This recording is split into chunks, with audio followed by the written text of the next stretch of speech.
সত্যি সত্যি বলতে কি বলতো, ভেবেছিলাম কি আজকে আর কোনো ভিডিও টিডিও দেবো না, কোনো ভিডিও টিডিও করবো না। গতকালকের থেকে প্রচুর প্রচুর প্রচুর জিনিস দেখেছি। ঝগড়াঝগড়ি দেখেছি, অশান্তি দেখেছি, হুমকা হুমকি দেখেছি, ধমকি দেখেছি, একে অপরের পোল খুলে যাওয়া দেখেছি, মানে খুলে যাবে এরকম ধমকি দিচ্ছে এরকমও দেখেছি, অনেক কিছু দেখেছি। এবং সেগুলোকে কেন্দ্র করে প্রত্যেকটা মানুষের কন্ট্রোভার্সিও দেখেছি। সব কিছু দেখে তারপর আমার মনে হলো যে না, আমি আর কিছু বলবো টলবো না, আমি এখন চুপচাপ থাকবো। বিশ্বাস করো, অন্তর থেকে বলছি, কন্ট্রোভার্সি করার বিন্দু মাত্র ইচ্ছে আমার নেই, বিন্দু মাত্র ইচ্ছে আমার নেই। কিন্তু ব্যাপারটা কি হয়েছে বলো, ব্যাপারটা মনের মধ্যে খুচখুচ খুচখুচ করতে থাকে যে কিছু বলতে হবে, কিছু বলতে হবে। সেই জন্য বলতে বসলাম। বলতে কখন বসলাম বলো তো, আজকে সকালবেলা যখন দেখলাম ম্যান্ডি একটা ভিডিও ছেড়েছে। ম্যান্ডি যখন ভিডিও ছেড়েছে তখন মনে হলো যে না, এবার তো একটা কিছু বলতে হবে। আর সত্যি কথা যেটা, সেটা হচ্ছে এখানে নির্দোষ কেউ নয়, সবাই দোষী। যেরকম দোষ ম্যান্ডির রয়েছে, সেরকম ম্যান্ডির দিদিদের রয়েছে, সেরকম শুয়ের রয়েছে, শু কিন্তু একদমই নির্দোষ নয়, সেরকম কিন্তু মারুরও রয়েছে, মারুরও কিন্তু দোষ রয়েছে। কিন্তু ব্যাপারটা কি হয়েছে বলো তো, দোষ যখন সবাই করছে, কেন্দ্রবিন্দু হচ্ছে শু রয়ে গেছে। শুকে সবাই মিলে দোষী সাব্যস্ত করার চেষ্টা করছে না, সে রীতিমতন দোষী সাব্যস্ত করে দিচ্ছে। এই জায়গাটাতেই সমস্যা আমার, ঠিক এই জায়গাটাতে সমস্যা। নির্দোষ শুও নয়, বারবার করে বলছি, শুও সমান দোষে দোষী। কিন্তু যখন আমি আর তুমি দুজনেই দোষী, তাহলে তুমি কেন আমাকে একা দোষী সাব্যস্ত করবে? তুমি কেন নিজেকে ক্লিন চিট দিয়ে বেরিয়ে যাবে? এবং কেন সমস্ত কন্ট্রোভার্সি ক্রিয়েটার বলো, দর্শকরা বলো, তোমার পক্ষে হয়ে যাবে? আমি কেন একা থাকবো? দোষ তো আমিও করেছি, দোষ তো তুমিও করেছো, সমদোষে দুজনে দোষী। এই জায়গাটাতে আমার সমস্যা। এবং যখনই এই জায়গাটা আমি তুলে ধরি, যখন আমি এই জায়গাটা নিয়ে আলোচনা করি, তখনই মানুষ আমাকে দালাল নামে খ্যাত করে। কিচ্ছু করার নেই, কিচ্ছু করার নেই। মানে ভালো ভালো দিগ্গজ দিগ্গজ মানুষ, তারাও যদি ভালো কাজ করে, তার পিছনেও মানুষের দুটো নোংরা কথা বলতে বিন্দু মাত্র পিছু পা হয় না, তাদেরকে নিয়েও মানুষের নোংরা কথা বলে। আমি আর কোন ছাটের ড্যাশ, তাই না? তো বাদ দিলাম সেটা। তো চলো, তোমাদের সবাইকে আগে ওয়েলকাম করে নিই। Hello friends, welcome back to my channel. আশা করি তোমরা সবাই খুব ভালো আছো, সুস্থ আছো। আমি ভালো আছি এবং সুস্থ আছি। নতুন একটা ভিডিও নিয়ে তোমাদের সামনে হাজির হয়ে গেছি। লাইভে আসবো, এক্ষুনি লাইভে আসবো, সে রেডি হয়ে বসে পড়েছি। তাই ভাবলাম যে লাইভে আসবো যখন, তার আগে তোমাদের সাথে একটা ভিডিও শেয়ার করে দিই। সেটা হচ্ছে এই সংক্রান্ত। প্রথমে কথা বলি, সেটা হচ্ছে মারুর গতকালকে ভিডিও আমি দেখেছি, এবং মারুর রীতিমতন যে ঝগড়ার একটা মুডে ছিল সেটা আমরা দেখেছি। এবং মারু যেই দোষারোপগুলো শুয়ের উপরে করেছে সেটাও আমি দেখেছি। তার মানে কি শু কোনো দোষ করেনি? অবশ্যই কিছু না কিছু দোষ তো শুয়ের রয়েছে, সেই কারণে বলতে বসেছে মারু। আচ্ছা, তারপর একটা কথা, সেটা হচ্ছে প্রথমে হুমকি দিয়ে বললো খবরদার। তারপর বললো যে আমি অনুরোধ করছি।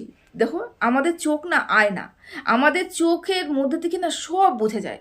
আমাদের চোখের মধ্যে থেকে তুমি আমাদের চোখে তাকাবে, দেখবে আমি ছল চাতুরি করতে পারি কিনা। আমাদের চোখ কথা বলে, ছল চাতুরি যদি করতে পারি তাহলে আমার চোখই সেরকমই ছল চাতুরির মতন থাকবে। আমি যদি ইনোসেন্ট থাকি, সত্যি কথা বলি, আমার চোখ কিন্তু সবসময় যেন ইনোসেন্ট এবং সত্যি কথা বলবে। এবং আমার মনে যদি কোনো শয়তানি লুকিয়ে রাখি, মুখে আরেকটা কথা বলি, তার জন্য কিন্তু আমার চোখ অন্যরকম কথা বলবে। চোখ আমাদের আয়না, চোখ আমাদের মনে কি চলছে সেটা বলে দেয়।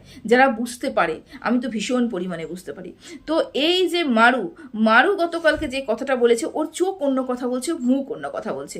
চোখ হুমকি দিচ্ছে, মুখে বলছে অনুরোধ করছি। দুটোর কথা কিন্তু কোনো মিল ছিল না। ও কেন বলো তো প্রথমে বললো যে হুমকি দিচ্ছি না অনুরোধ করছি, তার কারণ ও জানে যে এখন যদি আমি এই অনুরোধ কথাটা না বলি, তাহলে কিন্তু ব্যাপারটা অনেক দূরে গড়ে যাবে, অনেক দূরে। তবে আমি সর্বোপরি একটা কথা বলতে চাই, সেটা হচ্ছে মারুকেও বলতে চাই এবং সুতপাকেও বলতে চাই যে তোমরা এই সংসার ভাঙা খেলাতে নেমো না। মারুকে বলবো, তোমার এই মুহূর্তে দাঁড়িয়ে উত্তরটা না দিলেও চলতো।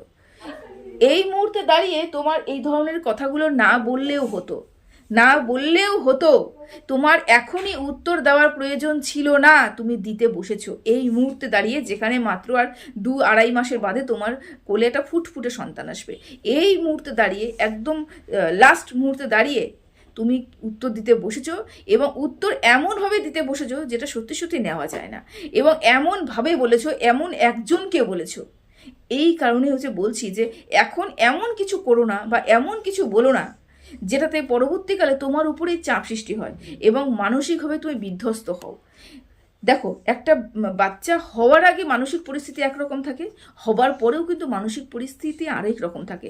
তখন কিন্তু চাপ আরেক রকমের থাকে, তখন কিন্তু আরও বেশি ডিপ্রেশনে, বেশিরভাগ মেয়েরাই কিন্তু বাচ্চা হওয়ার পরে ডিপ্রেশনে যায়, হওয়ার আগে কিন্তু কম থাকে, হওয়ার পরে ডিপ্রেশনে যায়।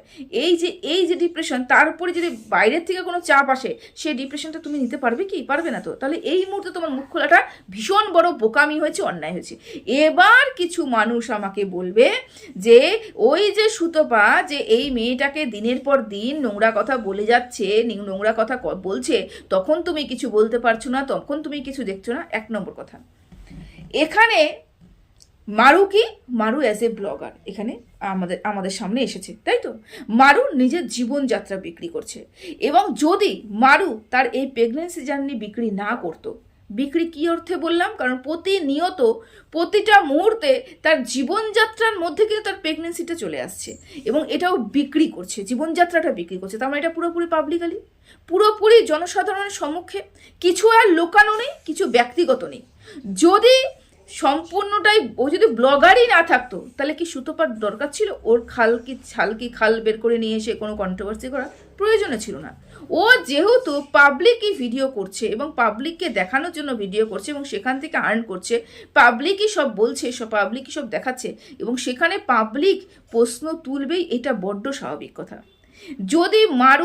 যদি এই যে তুমি বলবে, এখন তোমরা বলবে অন্তঃসত্ত্বা মহিলাকে নিয়ে এরকম কথা বলছি, অন্তঃসত্ত্বা মহিলাকে, এই অন্তঃসত্ত্বা মহিলা নিজেই অ্যাজ এ ব্লগার, এই অন্তঃসত্ত্বা মহিলা নিজেই ব্লগিং করছে, অন্তঃসত্ত্বা মহিলা নিজের পেটের বাচ্চাটাকে নিয়ে, নিজের শরীরকে নিয়ে, পুরো সংসারকে নিয়ে পুরোটাই বিক্রি করছে।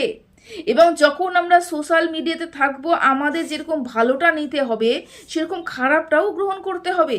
শুধুমাত্র তুমি প্রেগনেন্ট বলে তুমি যে অন্যায় করে যাচ্ছ, ভুল করে যাচ্ছ, বা বললাম অন্যায় করোনি, তারপরেও তোমাকে শুনতে হচ্ছে কন্ট্রোভার্সি, মুখের মধ্যে পড়ছো, তোমার কথা হিসেবে তুমি কোনো অন্যায় করছো না, ভুল করছো না, তারপরে তোমাকে কন্ট্রোভার্সি মুখে পড়তে হচ্ছে। তো এই কন্ট্রোভার্সিটা তো একটা জীবনের অঙ্গ, চলার অঙ্গ, এখানে তো পড়তেই হবে। যদি তোমার চাল বাঁকা তারা দেখে, তাহলে মানুষ তো বলবেই। তুমি শুধুমাত্রই ভালো কথা শুনবো সেই আশা করতেই পারো না, কারণ তুমি একটা সোশ্যাল সাইডে রয়েছো। এই সাইডে মানুষ যেরকম ভালো কথা বলবে, সেরকম মানুষ খারাপ কথাও বলবে। তোমার মানসিকতা থাকা উচিত যে আমাকে নিয়ে মানুষ ভালো কথা যতটা বলছে, আমাকে নিয়ে ঠিক ততটাই, তার থেকে বেশিও খারাপ কথা হবে, আমাকে তার জন্য প্রস্তুত থাকতে হবে। কিন্তু তুমি সেটা করো না। তুমি শুধু চাও কি, তোমাকে শুধুমাত্র ভালো কথা বলবে, শুধুমাত্র ভালো কথা বলবে। তোমার কমেন্ট বক্সে তোমার দর্শকরা তোমাকে নিয়ে তোমার চিন্তার জন্য বলেছে, তোমার চিন্তা নিয়ে কথা বলেছে, মানে তোমাকে নিয়ে চিন্তা করে কথা বলেছে। কেন বাজে খাবার খাচ্ছ, কেন এরকম করে যাচ্ছ, কেন বাইকে উঠে যাচ্ছ, কেন ঠিক টাইমে খাওয়া দাওয়া করছো না, কেন ঘুম থেকে ঠিকঠাক করে উঠছো না, কেন অনিয়ম করছো, তোমার ভালোর জন্যই বলেছে। তুমি সেই দর্শকদের তুমি প্রতিনিয়ত টেরা উত্তর দিয়েছো। যেই দর্শকের খাচ্ছ, যেই দর্শকের পড়ছো, সেই দর্শকদের নিয়েই টেরা উত্তর দিচ্ছ।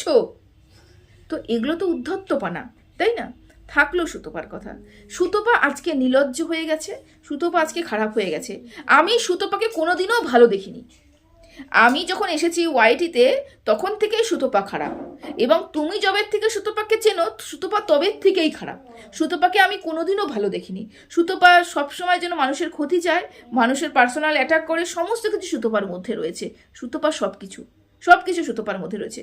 তারপরেও আমার একটাই প্রশ্ন, যে সুতপা এতটা খারাপ তোমরা জানতে, সুতপাকে তোমরা কন্ট্রোভার্সি জগতে আগে জানতে না তো?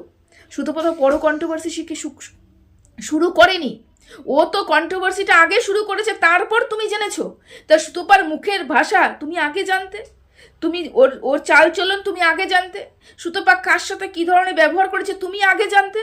তারপরেও তোমার মনে হয়েছে যা ওই মেয়েটার কাঁধে আমার কাঁধ রাখা উচিত, ওই একটা নির্লজ্জ কন্ট্রোভার্সি ক্রিয়েটারের কাঁধেই আমার কাঁধ রাখা উচিত, ওই মেয়েটাকে আমার সাহারা করানো উচিত, মানে সাহারা নেওয়া উচিত, ওই মেয়েটার হেল্প নেওয়া উচিত। এই বলে ওই মেয়েটার সাথে তুমি মিশেছো, খারাপ জানার পরেও মিশেছো, অতিরিক্ত খারাপ জানার পরেও মিশেছো, সমস্ত কেল্লকীর্তি করে রেখেছো, ভেতরে সব কিছু বলে রেখেছো। সুতপার তো প্রচণ্ড পরিমাণে দোষ। সুতপা তো যখনই যার সাথে মেশে ভেতরে নারী নক্ষত্র পেটের যত কথা উগলে রেখে দেয়।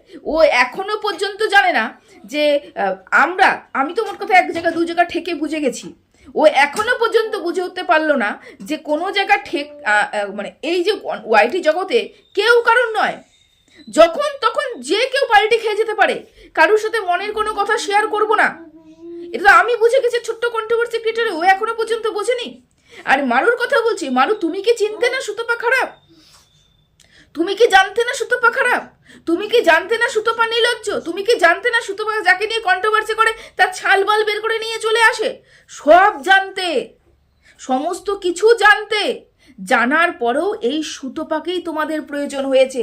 তোমাদের মানে তোমার এবং তোমার দিদির দুজনেরই সুতপাকেই প্রয়োজন হয়েছে। যখন কাজ দরকার ছিল, যখন কেউ ছিল না তোমার পাশে, যখন তোমার মনে হচ্ছিল যে আমার ব্লগিং চ্যানেলটা শেষ হয়ে যাচ্ছে, বা আমাকে সবাই মিলে ছিঁড়ে খাচ্ছে, বা আমার দিদির ভালোবাসা আমার কাছ থেকে দূরে সরে যাচ্ছে, দিদিকে জ্বলাতে হবে, দিদিকে দেখাতে হবে যে আমার সাথে সুতপার কত ভালো সম্পর্ক, তুই ছাড়া আমারও জীবন চলে, সেজন্য সুতপাকে দীঘায় ঘুরতে চলে গেলে। যখন ব্রেকআপ হয়ে গেল সুতপার কাঁধে এসেই কানলে। মেয়েটা তো খারাপ ছিল, মেয়েটা তো নির্লজ্জ ছিল। শুধু তুমি তো নতুন নও, কন্ট্রোভার্সি জগতে ওর নামে বদনাম রয়েছে, ওর নামে বদনামের উপরে বদনাম রয়েছে। তারপরেও কেন? তুমি তো ভালো ছিলে, তারপরেও কেন এসে ওই মানুষটার প্রয়োজন পড়েছিল?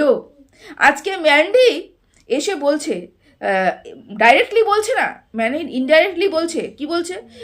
ওই যে ওর ঘরে গেল, যে পাপড়ির বাড়িতে গেল, গিয়ে ওখান থেকে প্রচুর জিনিস কিনে বললো যে এটা হ্যাঁ অরিজিনাল গোল্ড প্লেটেড জুয়েলারি, রং উঠবে না, এই না সেই না, আমার কাছে আছে, আরও নিলাম, খুব পছন্দ হয়েছে। মানে এক প্রকারে এটা দেখানো যে ওর কাছ থেকে প্রচুর জুয়েলারি নিয়েছে এবং এটা অরিজিনাল, দাম একটু বেশি কিন্তু অরিজিনাল। কিন্তু সুতপা অরিজিনাল জিনিস বিক্রি করে না। এবং এই যে মুখের উপরে ইনডাইরেক্টলি সুতপাকে অপমান করা, অপদস্থ করা, বা বলতে পারো সুতপার হচ্ছে এই যে জিনিসগুলোকে নিয়ে বদনাম করা, সেটা শুধুমাত্র আজকে উপর থেকে করেনি, ভেতরেও তো শুনলাম যে সুতপার ভেতরেও বিজনেস সম্বন্ধে অনেক কথা হয়েছে। তাহলে এই সব মানুষগুলোকে কি বলবে?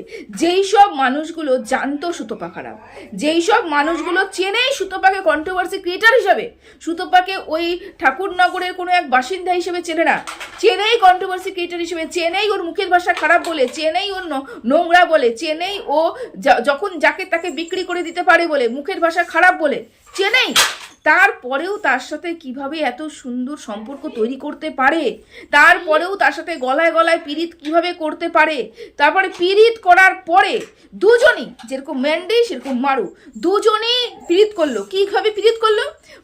মারু ম্যান্ডিকে জ্বালানোর জন্য সুতপার সাথে মিশলো, আর ম্যান্ডি যাতে মারুর পক্ষে গিয়ে সুতপা কন্ট্রোভার্সি না করতে পারে এবং ম্যান্ডিকে ধোয়াতে না পারে, সেই কারণে ম্যান্ডি সুতপা, সেই জন্য ম্যান্ডি সুতপাকে হাতে করার চেষ্টা করলো।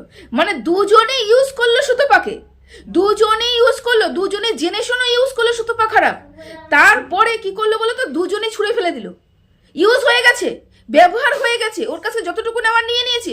এবার কি করলো? ওকে ছুঁড়ে ফেলে দিল, বললো তুই কারোর সাথে মিশতেই পারিস না, তুই নির্লজ্জ, তুই ভেতরের খবর রিভিল করিস, তুই যখন তখন যাকে নিয়ে কথা বলিস, তোর মধ্যে কোনো মনুষ্যত্ব নেই, তোর ভাষা খারাপ, এই বলে বদনাম করতে শুরু করে দিল। আরে তুমি তো জেনে শুনেই ব্যবহার করেছিলে তাকে। আমার কথা এইখানটায়, আমি সুতপাকে ভালো বলতে এখানে বসিনি, আমি বলেছি যেই মানুষটা খারাপ সে জেনে শুনে যদি আমি মিশি তাহলে আমার ভুল হবে যদি পরবর্তীকালে আমি বলি যে সে তুমি খারাপ, কেন আমি তো জানি তুমি খারাপ। এই জায়গাটাতে আমার পয়েন্ট ঠিক এই জায়গাটাতে, যে ভালো তার সাথে তুমি তাহলে কেন মিশলে না, যে ভালো তার সাথে তুমি কেন মিশতে গেলে না, যে ভালো তার সাথে তুমি কেন সম্পর্ক তৈরি করলে না? সেটা ভালো বোন তৈরি করতে, ছর্দি অন্য কাউকে বানাতে তোমার একটা কন্ট্রোভার্সি ক্রিয়েটারকে ছর্দি বানানোর কি প্রয়োজন পড়েছে?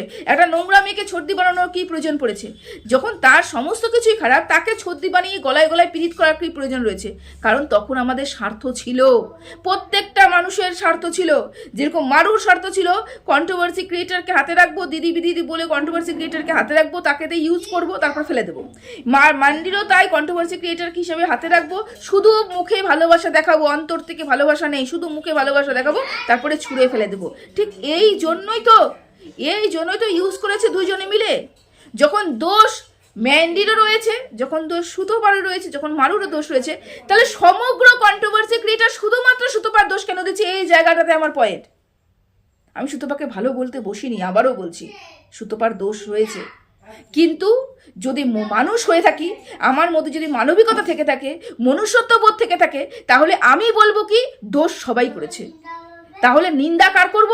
যেরকম সুতোপার করব, যেরকম ম্যান্ডির করব, সেরকম মারুরও করব। মারু কি আগে এই যে সুতোপাকে উত্তর দেওয়ার আগে কি কোনো টপিক ছিল না উত্তর দেওয়ার? প্রচুর ছিল। ওর দিদির সাথে কি হয়েছে, বা কেন ওই রেকর্ডটা অন করেছিল, গিয়ে ক্ষমা চাইতে গেল, এরকম নিয়ে অনেক প্রশ্ন উঠেছিল। রেকর্ডটা হঠাৎ করে বাইরে কিভাবে চলে গেল সেটা নিয়েও পরে অনেক প্রশ্ন উঠেছিল সেই সময়। তারপরে তো আমরা ক্লিয়ার হয়েছি। তারপরে রানাঘাট ছেড়ে চলে গেল, তারপরে ওখানে গেল, ওখানে এমন কি হলো, কিসের জন্য ও ব্যবসাটা বন্ধ করে দিল, এটাও তখনকার সময় ছিল, উত্তর দেওয়ার ছিল, তখন আমরা জানতে পারিনি, পরবর্তীকালে সব জেনেছি।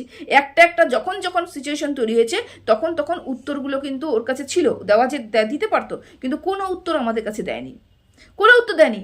ওর জায়ের সাথে ওর কিরকম সম্পর্ক, ওর ভাসুরকে কেন দেখা যাচ্ছে না, ওর ভাসুর কেন ওর কাজে কোনো হেল্প করে না, ও বাড়িতে গেলে পরে যা কেন এসে ওর সাথে সম্পর্ক ভালো মুখামুখি কথা বলে না, কোনো হেল্প করে না, প্রেগনেন্সি অবস্থা যা কেন হেল্প করে না, অনেক প্রশ্ন ছিল। ওর কমেন্ট বক্সে একাধিক এরকম প্রশ্ন ছিল যেগুলোর উত্তর মারু দিতে পারতো, কিন্তু কোনোদিনও দেখেছো দিতে না, সেগুলো উত্তর দেওয়ার প্রয়োজন নেই। সুতপা ছাড়া মারুকে নিয়ে আরো 2-3 জন অত্যন্ত নেগেটিভ কথা বলে, অত্যন্ত নেগেটিভ ভাবে ভিডিও করে। এখন তো সুতপার ভিডিও এবং অন্যান্য কন্ট্রোভার্সি ক্রিয়েটারের ভিডিও একরকম, কেন সুতপা কোনো গালিগালাজ দেয় না, কিন্তু কথাটা কি সুতপাকেই বদনাম করতে হবে, সুতপাকেই নোংরা কথা বলতে হবে, তাই না? কারণ এখন প্রেগনেন্সির সময় আমার তো দুর্বল জায়গা, আমি প্রেগনেন্ট। সুতপা তো কোনোদিন মাই হয়নি, ও তো সন্তান সম্বন্ধে কিছু জানেই না, ও তো সন্তান আসেইনি ওর গর্ভে, ও তো জানেই না, ওর মর্ম বোঝেই না। সেই জন্য এই জায়গাটাতে খোঁচা দিয়ে ওকে সবার সামনে আবার বদনাম করতে হবে। সেই কারণে আমরা বলতে পারি, আমরা ঠিক এই সুতপাকেই বলতে পারি, কিন্তু ব্যবহার করার সময় এই সুতপাকেই ব্যবহার করতে পারি। তা দোষ কার? দোষ প্রত্যেকের, এখানে প্রত্যেকের দোষ, কেউ নির্দোষ নয়। তাহলে কেন শুধুমাত্র একজনকেই টার্গেট করা হয়? কেন শুধুমাত্র এই মানুষটাকেই টার্গেট করা হয়? এই মানুষটাকে নিয়েই কথা বলা হয়? আমার এই জায়গাটাতে প্রশ্ন, সঠিকভাবে প্রশ্ন করলে না মানুষ ভাববে কি আমি আবার দালালি করছি। প্রতিটা ক্ষেত্রে যখনই আমি সঠিক প্রশ্ন করি, তখন মানুষ সঠিক প্রশ্ন নিতে পারে না, অরিজিনাল কথা সহ্য করতে পারে না, সত্যি কথা সহ্য করতে পারে না, বলে কি আবার দালালি করতে বসেছি, কিন্তু এটা অরিজিনাল কথা।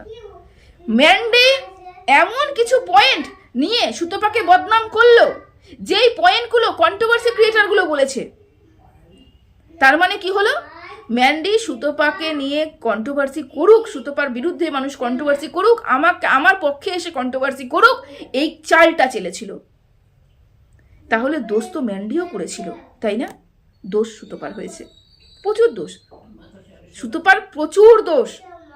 সুতপা একদমই নির্দোষ নয়, কিন্তু ব্যাপার হলো তোমরা যখন বলবে, যেরকম সুতপাকে নোংরা মহিলা বলছো, সেরকম ধক রাখা উচিত বুকের মধ্যে, যে আমি যখন একজনের উপরে আঙ্গুল দিচ্ছি, আরো দুজনও রয়েছে যে এই নোংরামিগুলো করেছে। এক হাতে কোনোদিনও তালি বাজে না, দুজনই সেম নোংরামি করেছে, সেই কারণে এই ঘটনাটা ঘটেছে। তাহলে আরো দুজন কেউ আমার বলা উচিত, কিন্তু না, ওই একটা মানুষকে তো বলতে হবে, তাই না? চলো সবাই ভালো থেকো, সুস্থ থেকো, টাটা।